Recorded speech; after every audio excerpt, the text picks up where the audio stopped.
ముఖ్యంగా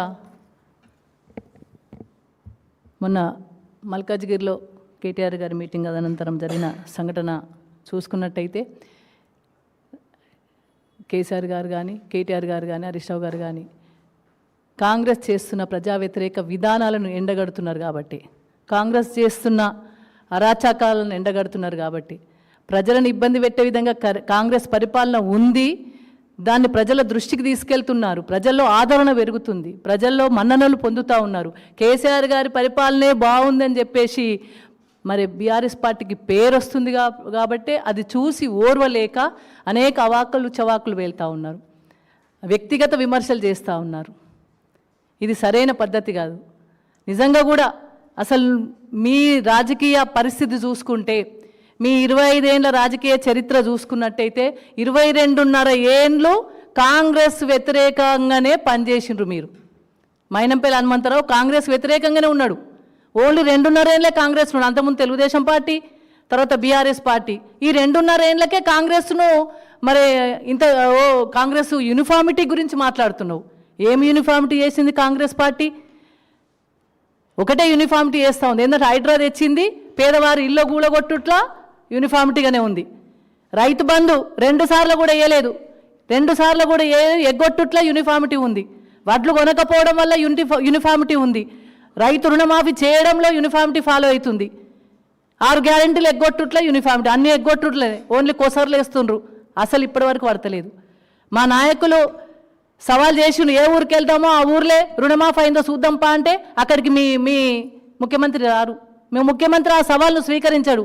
కానీ మీరు పెద్ద పెద్దగా సవాళ్ళు స్వీకరిస్తూ ఉంటారు. అభివృద్ధి మీద దృష్టి పెట్టండి. మా బీఆర్ఎస్ నాయకుల మీద కాదు. మా బీఆర్ఎస్ నాయకుల మీ ముఖ్యమంత్రి దృష్టి పెట్టి సిట్టేసి ఆ కేసులు వేసి దానికే పరిమితమైంది తప్ప అభివృద్ధిలో ఇంతవరకు కూడా ఒక్క 1% కూడా అభివృద్ధి మీద దృష్టి పెడతలేరు. మెదక్ గురించి మాట్లాడుతున్నారు. మెదక్లో నేను యూనిఫామిటీ ప్రకారం అన్నీ చేస్తున్నాను. ఏం చేస్తున్నారు?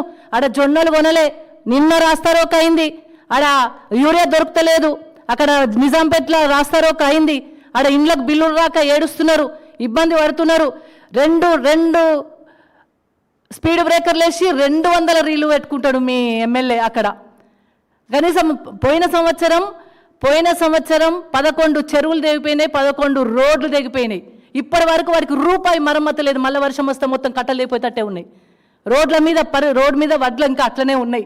ఇప్పటి వరకు కొనలే. ఇంకా మీ ముఖ్యమంత్రి గారు నిన్న క్యాబినెట్లో నిర్ణయం తీసుకున్నారట, వడ్లే కొనం, వచ్చేసారి కేంద్ర ప్రభుత్వం ఒప్పుకున్నంతనే కొంటామని మాట్లాడుతున్నారు. ఎందుకు కొనరు? ప్రజలకు ఏం హామీ ఇచ్చిండ్రు? రైతులకు ఏం హామీ ఇచ్చిండ్రు? రైతు బంధు ఇస్తాం, 15,000 ఇస్తాం, కేసీఆర్ 10,000 ఇస్తున్నాను, నేను 15,000 ఇస్తామని చెప్పేసి ఇంతవరకు రైతు బంధు వేయలేదు. వడ్లు సరిగా కొనలేదు, జొన్నలు కొంటలేరు, మొక్కజొన్న అక్కడనే ఉన్నాయి. అక్కడ ఇప్పటివరకు శనగలు కొనలేదు. ఏం చేస్తున్నారు రైతులకు ఏం చేయకుండా, మెదక్లో ఏం చేయకుండా కేవలం మాటల వరకే పరిమితం అయితే ఎట్లా? మాటలు బీఆర్ఎస్ నాయకులను తిట్టడానికే పెట్టుకుంటే ఎట్లా? ప్రజలు మెచ్చట్లేదు, ప్రజలు నచ్చట్లేదు. గుర్తుపెట్టుకోండి, మిమ్మల్ని తిరస్కరించే రోజు వచ్చింది. మెదక్లో కూడా మిమ్మల్ని తిరస్కరించే రోజు వస్తుంది తప్పకుండా. ఎందుకంటే అక్కడ అభివృద్ధి లేదు. కేసీఆర్ గారు ఇచ్చిన పనులే ఇప్పటికీ జరుగుతూ ఉన్నాయి. మెడికల్ కాలేజ్ చేస్తే మీ పేరు పెట్టుకొని ఫౌండేషన్ వేసుకున్నారు. అక్కడ రోడ్లు సరిగా లేవు. చెప్తున్నా కదా, 2 స్పీడ్ బ్రేకర్లు వేసి 200 రీలు పెట్టుకుంటారు. అదే అభివృద్ధి అనుకొని. అభివృద్ధి అంటే అర్థమే మార్చేస్తున్నారు. అక్కడ ఇప్పటికీ కూడా వర్షం పడితే రోడ్ల పరిస్థితి అధ్వానం. అంటే కట్టలు తెగిపోయి మనుషులు చనిపోతే కూడా పట్టించుకోలేదు. ఆడ మొత్తం చెరువులు కట్టలు తెగిన. ఇప్పుడు రాయనపల్లి ప్రాజెక్టు చాలా క్లిష్ట పరిస్థితిలో ఉంది. అక్కడ దృష్టి పెట్టండి, అభివృద్ధిలో చూపెట్టండి. యూనిఫామిటీ గురించి మీరు మాట్లాడతారా? కాంగ్రెస్ పార్టీ యూనిఫామిటీగా సాల్వ్ చేస్తుందట. దళిత బంధు మీరు 12 లక్షలు ఇస్తానులే.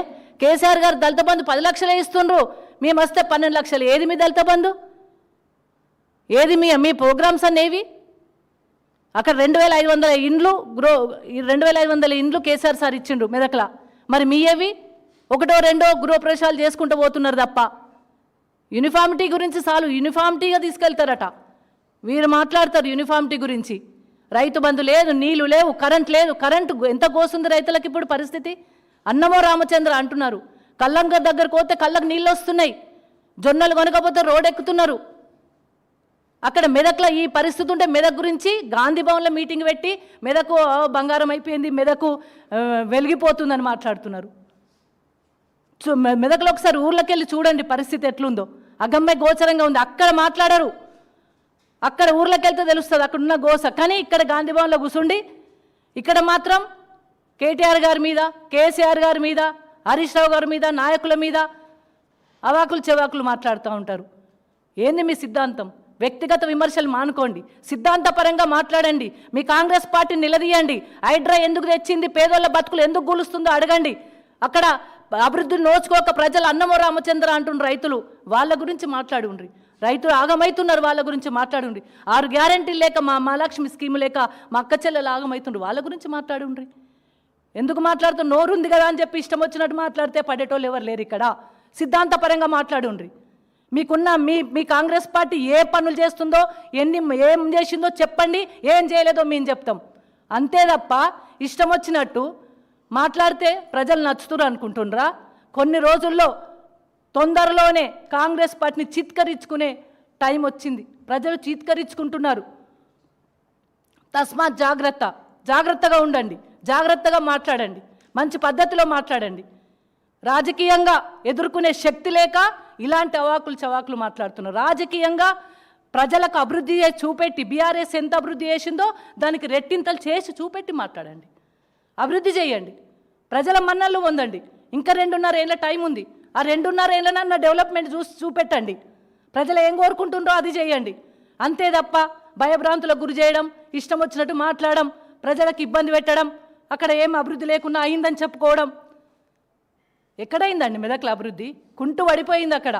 ప్రజలు నానా అవస్థ పడుతూ ఉన్నారు. ఇప్పటికైనా బీఆర్ఎస్ పార్టీ నాయకులను ఈ విధంగా మాట్లాడడం మానుకోండి, పని చేయండి, పని మీద దృష్టి పెట్టండి, మెదక్ మీద దృష్టి పెట్టండి.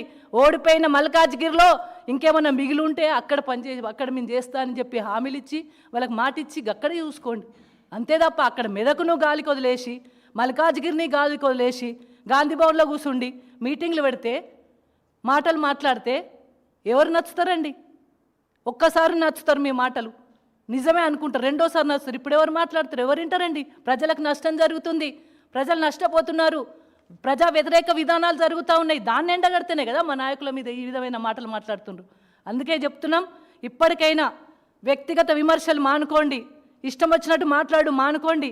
సిద్ధాంతపరంగా రంగంలోకి రండి. సిద్ధాంతపరంగా, రాజకీయాలంగా ప్రజలకు అభివృద్ధి చేసి చూపెట్టి మాట్లాడండి. అంతే తప్ప ఈ విధంగా మాట్లాడొద్దు, మంచి పద్ధతి కాదు. ఇప్పటికైనా కేసీఆర్ గారి మీద అయినా, కేటీఆర్ గారి మీదైనా, హరీష్ రావు గారి మీదైనా, ఇంకా మిగతా ఏ నాయకుల మీద అయినా సరే ఈ విధంగా ఇష్టం వచ్చినట్టు మాట్లాడితేనైతే ఊరుకునే ప్రసక్తే లేదు ఇక నుండి.